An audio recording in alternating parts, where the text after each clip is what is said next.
In North Carolina, a van found at the bottom of a cliff looked like a tragic accident, but a single object inside would expose a brutal murder. And just months later in Florida, a mother of 6 was slaughtered in her own kitchen, with no forced entry, no theft, and no apparent motive. 2 cases, 2 killers who thought they were clever, and 2 investigations that revealed one truth: sometimes murder is a business. August 23, 1995, a driver pulls into an overlook on the Blue Ridge Parkway in North Carolina and freezes.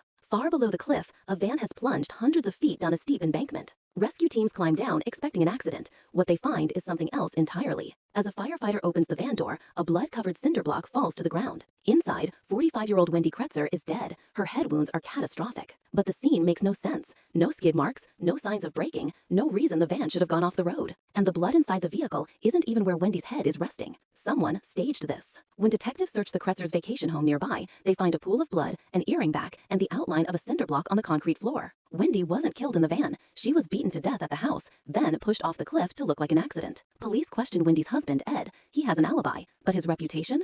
Controlling, abusive, financially desperate. Then co-workers reveal something odd. Wendy recently had unwanted house guests from Florida, Tom and Lana Harrison. The Harrisons deny being in North Carolina, but their credit card records tell the truth. They were right near the crime scene. As police prepare to arrest Tom, his boat is found burning off the coast of Florida. Authorities quickly realize Tom Harrison isn't dead. He's running. When officers finally locate Tom and arrest him, he refuses to talk. So detectives push harder on Wendy's husband. And Ed Kretzer cracks. He admits he hired Tom Harrison to kill his wife and stage it as an accident. He feared divorce, feared losing his assets, feared being alone. Tom and Lana carried out the plan, bludgeoning Wendy with a cinder block, then sending her van over the cliff. Ed is convicted of murder. Tom receives 20 years. Lana gets probation for cooperating. November 7th, Sarasota, Florida. 13-year-old Stevie Bellish walks into her home after school and sees her mother lying on the kitchen floor. 35-year-old Sheila Bellish had been shot, beaten, and nearly decapitated. There is no forced entry, nothing stolen, no signs of a break-in. But detectives do find a shell casing and a blood-soaked towel used as a makeshift silencer. A fingerprint is left just inches from the evidence. A neighbor saw a Hispanic man in camouflage that morning.